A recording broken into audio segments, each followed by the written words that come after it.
una posible petición de renuncia a la ministra presidenta de la Corte, Norma Piña.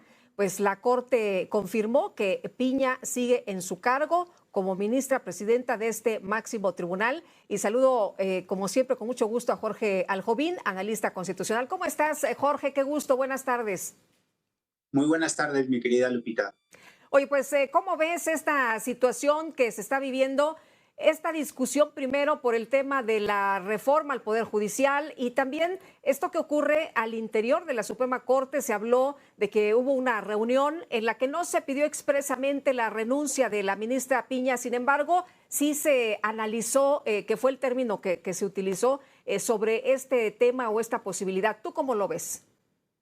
Efectivamente, Lupita, esta solicitud de renuncia que se denominó después solicitar una reflexión me parece que es totalmente contradictoria y paradójica dentro del seno de los ministros y ministras de la Suprema Corte, sobre todo si vemos de quién viene la solicitud, de la ministra Yasmín Esquivel, cuyas credenciales morales y académicas me parece que son bastante cuestionables. Pero efectivamente hay que ver el fondo de este asunto. Me refiero más bien a las intensidades y a lo que se refiere a la posibilidad de que exista una reforma al Poder Judicial en nuestro país. De acuerdo a lo que ha señalado el presidente López Obrador, es un tema que no es negociable y nos estamos dando cuenta que pues se aprobará en la ventana del mes de septiembre y que al final del día esto dependerá de las intensidades que le quieran dar tanto el oficialismo, y esto demuestra cuáles son las dos almas que viven dentro del movimiento de la Cuarta Transformación.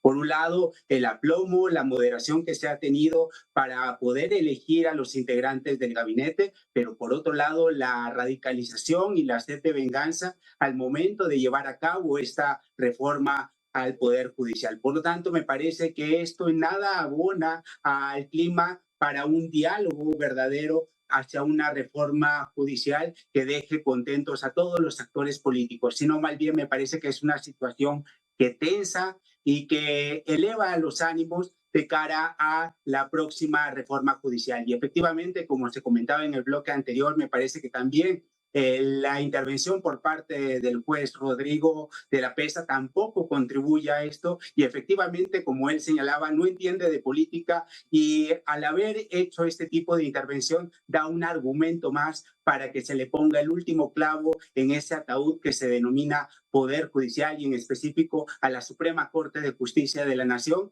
y donde se está buscando por parte del oficialismo hacer una reforma profunda. Por lo tanto, creo que esto en nada abona, es una visión reduccionista buscar la renuncia de la ministra Norma Piña, porque al final del día también, como lo ha señalado la presidenta, la virtual presidenta electa Claudia Sheinbaum hoy por la mañana, pues ha dicho que lo que está en juego es más bien una reflexión, una valoración del Poder Judicial y no de un personaje o de una persona como es la ministra Piña. Y esto me parece que tampoco es saludable porque se divide al Poder Judicial y se le va haciendo mella a uno de los contrapesos, de los últimos contrapesos que tenemos en nuestro país. Jorge, ¿sirve de algo el que no se fuera adelante en este tema de la ministra, de pedir de que se hubieran unido más? Porque incluso Lenia Batres dijo, no es momento de pedir la renuncia de nadie.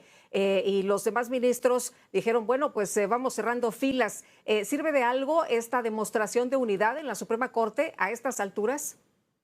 Me parece que en estos momentos contribuye sobre todo para bajar las tensiones, las presiones, y quién lo hubiera dicho que viniera la moderación de parte de la ministra Lenia Batres, que es un ala radical y que justamente está más alineada a ese sector morenista que está ideologizado y además es más recalcitrante. Entonces creo que en este sentido ha sido positiva la respuesta al interior de manera orgánica por parte de la Suprema Corte de Justicia de la Nación, y que más bien se haya sofocado este intento de motín por parte de la ministra Yasmín Esquivel. Pero sí tenemos que estar atentos, y hay algo que es un hecho: la reforma judicial va de acuerdo a lo que se está viendo en los últimos días, y al final del día lo que está en duda es más bien las intensidades. Esto es, si serán finalmente elegidos jueces, magistrados y ministros por el voto popular y se van todos, o se irán de manera escalonada. Por lo tanto, que nadie le llame la atención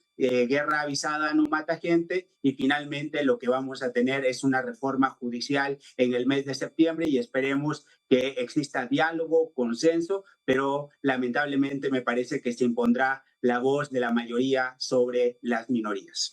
Jorge, ¿crees que han servido de algo estos diálogos, estos intercambios de ideas y el cierre que se espera de la propia ministra Piña, que es que cambie, que se adhieran algunas de las propuestas que se han planteado?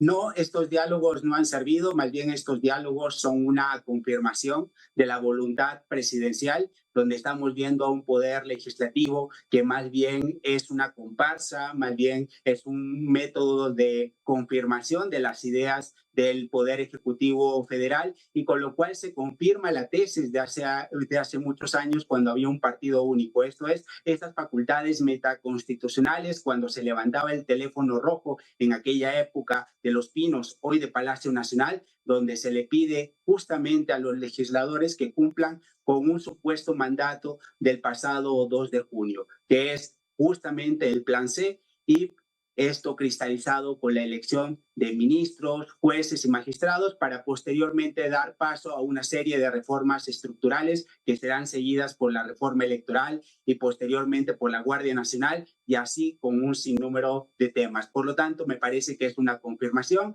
ha sido un gasto de dinero, de saliva, de argumentos, cuando finalmente todos sabemos cuál será la decisión final en torno al Poder Judicial de la Federación.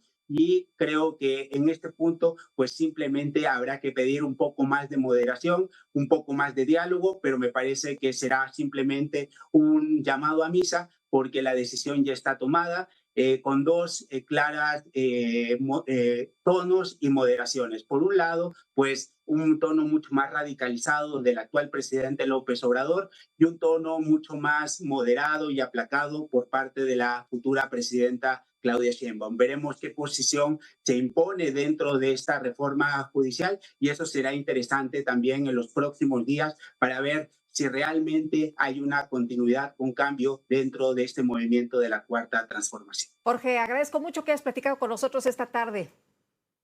Muchísimas gracias a ti, Lupita. Hasta luego. Bueno, y vámonos a otros temas. Fíjese usted que Claudia Sheinbaum, la virtual